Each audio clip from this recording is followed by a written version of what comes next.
hybrids may not necessarily be GMOs. With what is happening, the climate change and all the changes that are happening are becoming weaker to sustain food production. Most of the youth these days will be like, I want a brown lady. If it's dark skinned like me or any other, I'm not saying that is my preference. Yes, I'm not saying Absolutely.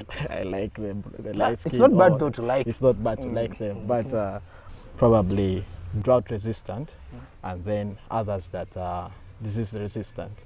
So you bring them together, the blend will come seeds that have a blend of those two characteristics, and that's what we need. So, Marvin, is sustainable agriculture really profitable in our society, in our communities where you've been? Yes. First, before we get into that, I want to bring to you what aspects sustainable agriculture looks into. Sustainable agriculture looks into the aspects of society, economy, and the environment. Now, how does it do this? Sustainable agriculture looks forward to ensuring that we have food for everyone. It looks forward to promoting the health of the soil, and then it looks forward to improving livelihoods. Now, in the areas where we have been, northern Uganda at this particular point, in their first season, a good number of farmers in the local areas grow soya beans. Now, most of this soya is intended for purposes of sale, yes, but with sustainable agriculture, we look into practices of intercropping. So these farmers are as well intercropping their soya beans together with maize and other crops that will allow them to produce not just for sale, but have something to eat at home. So sustainable agriculture in the greater sense is going to be profitable. I saw your writing or a report from you saying that people are using more local varieties than the hybrids. What do you mean by that? Yes, now while I was in the field, I definitely had the opportunity to interact and to see with my own eyes what was happening. So you come to find out that a good number of farmers first do not have the knowledge of the quality seeds. So they have kept on using these seeds that have lived with us for generations, what we're calling the local seed varieties or traditional seed varieties. Our parents have been using them, our grandparents, and before that.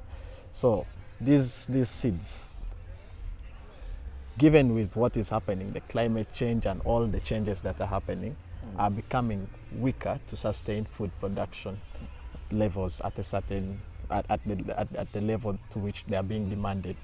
Okay, so there is a need for them to use what you said, the hybrid seed varieties, because these come with better quality that can suit these changing weather patterns or changing climate that we are experiencing. To a layman, how would you make them understand, or simply put, to a layman, what is hybrid seed variety? To a layman, I would put it this way. There comes the age where, as a man or a woman, let us say a man, is interested in getting married to a lady, right? So this man starts to look for qualities in a lady.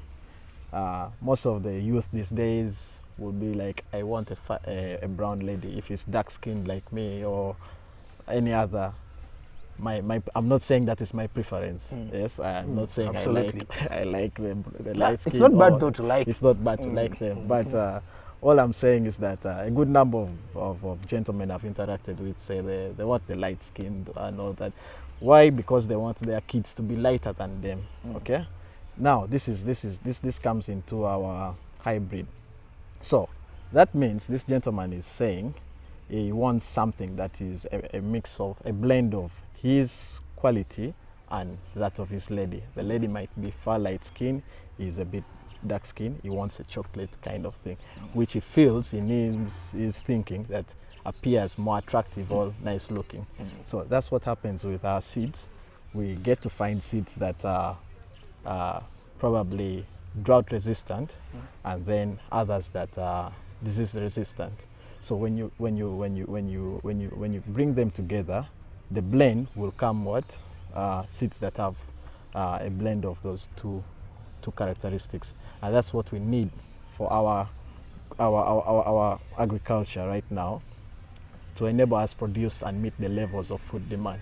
Because if we are still using the seeds that are facing challenges with the diseases, that will lower our levels of production.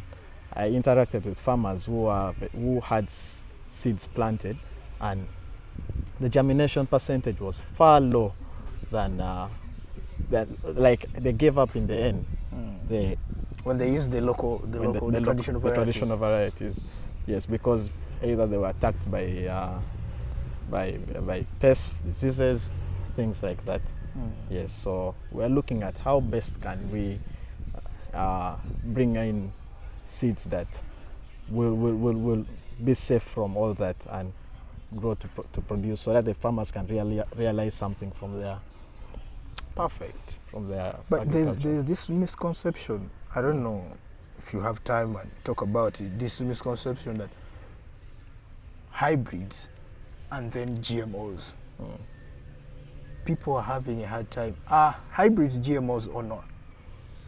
Now, I would say GMOs, or genetically modified organisms, it's a broad topic. But in this case, I would leave us with this. Hybrids may not necessarily be GMOs. However, this is a big topic, as I've said earlier, and I would love for you to call me in our next discussion to share insights on that.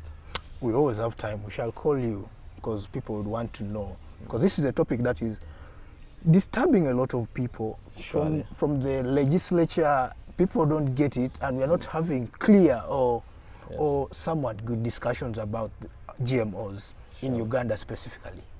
Even Africa as a whole, people are not talking about GMOs, and yet potentially they say they could be a good way to solution to food insecurity that Africa is facing a lot. Yes. It's been nice catching up, Marvin. Thank you. Hope to have you again in the next show. Definitely. All right. Thank you.